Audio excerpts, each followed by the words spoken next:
The mayor of Las Vegas spoke with Anderson Cooper about her desire to see the casinos and the strip packed once again with tourists and people gambling and having fun, despite the obvious cost there. There's a number of clips we want to show you.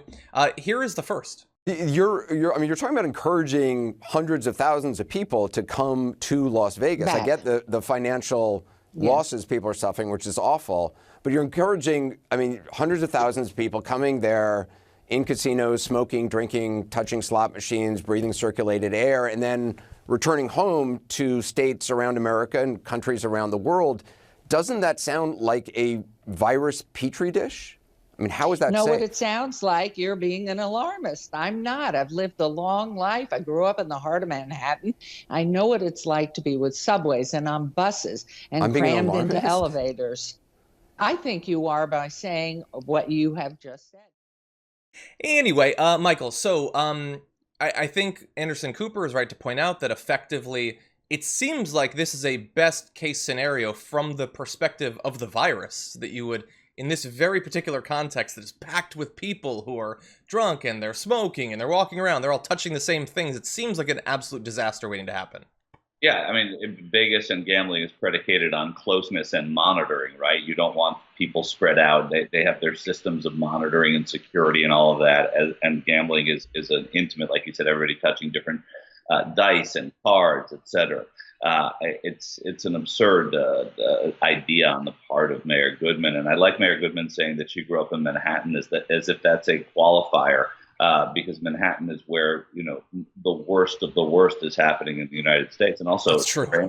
Anderson Cooper grew up there as well, so it's not like she's trumping him in any way there. It's just crazy, and he's right there right then too, right?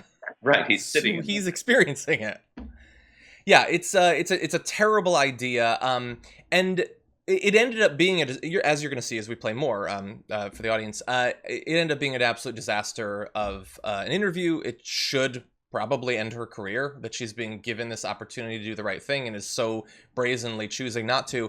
And he's offering up early opportunities in the interview to get her to change course, to continually remind her of what the human cost is going to be, but she rejects that opportunity. So we're going to move to the second clip. So this is going to have to do with the disconnect between saying you want to reopen but have social distancing, considering how difficult it is going to be to do that in Vegas, of all places. How do you do that in a casino?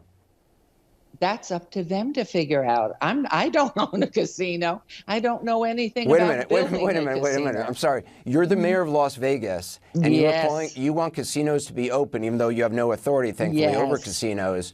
But you say open them up, but you have no responsibility about how that would be done safely? No, you're blurring. No, you're blurring. You said it's not your job. There.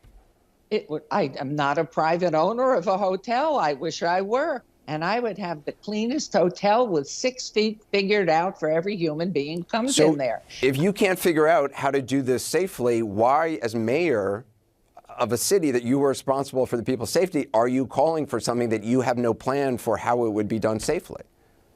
I am not a private owner. That's the competition in this country, the free enterprise, and to be able to make sure that what you offer the public meets the needs of the public. Right now, we're in a crisis health-wise, and so for a restaurant to be open or a small boutique to be open, they better figure it out. That's their job. That's not the mayor's job. Okay, so my question is, she gives the example of a restaurant or a small boutique when she knows that what we're talking about are massive hotels, massive casinos, streets packed with people. She acknowledges that she doesn't have any idea or clue and doesn't appear to want to have any idea of how you would actually enforce social distancing in that situation. It's not the thing that bothers me the most is not just that she holds this position. It's that she seems to think that this is a winner, that her coming out and speaking in this way is going to reflect well on her and on the future of the city if they go along with this path. Well, yeah, there's more at play here. Her husband was the mayor of Las Vegas for 12 years before she was mayor. I think that when you look at what the casino owners are doing, they're scrambling right now. She's probably trying to curry favor with them to say, I tried. So there is something in the back there. It's still foolish, and they understand that it's foolish. And just the mere fact that the mayor of Las Vegas wants casinos open has no, as Cooper pointed out, has no bearing on whether or not they will open. It's just sort of, paying bad lip service to it. It just makes her look bad, and it's not going to change what happens in Las Vegas.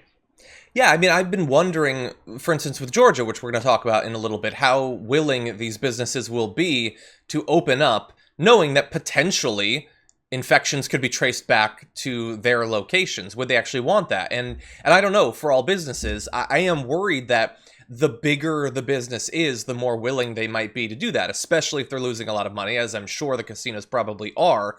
And so I worry, like, that she can easily say, well, it's private industry and it's on them to decide and they'll do what's right for their customers. Well, that doesn't really seem to have borne out through the history of our country over the past couple of hundred years.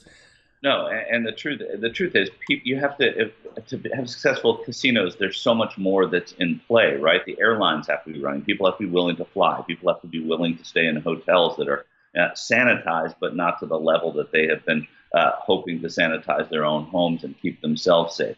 On top of that, there has to be a willingness to go and be among people and that has to come from people with money, because these casinos are losing money and they're going to want people to come back and spend their money and gamble their money there. So there's across the board a way of looking at this that is certainly going to make it unlikely that any of this is going to happen, anything that Carolyn Goodman wants to happen. Las Vegas is probably the biggest one industry city in America, so their desperation is clear. But of course, they have to rely on so many other things to be working in order for them to be successful too.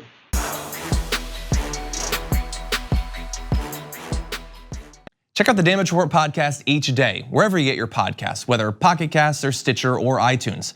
You can join me as I give you the news and stories you want, with a range of co-hosts and interview guests jumping in on the fun each day. Again, that's the Damage Report, wherever you get your podcasts. And if you get them at iTunes, don't forget to rate and review. Sometimes I'll read them live on the show.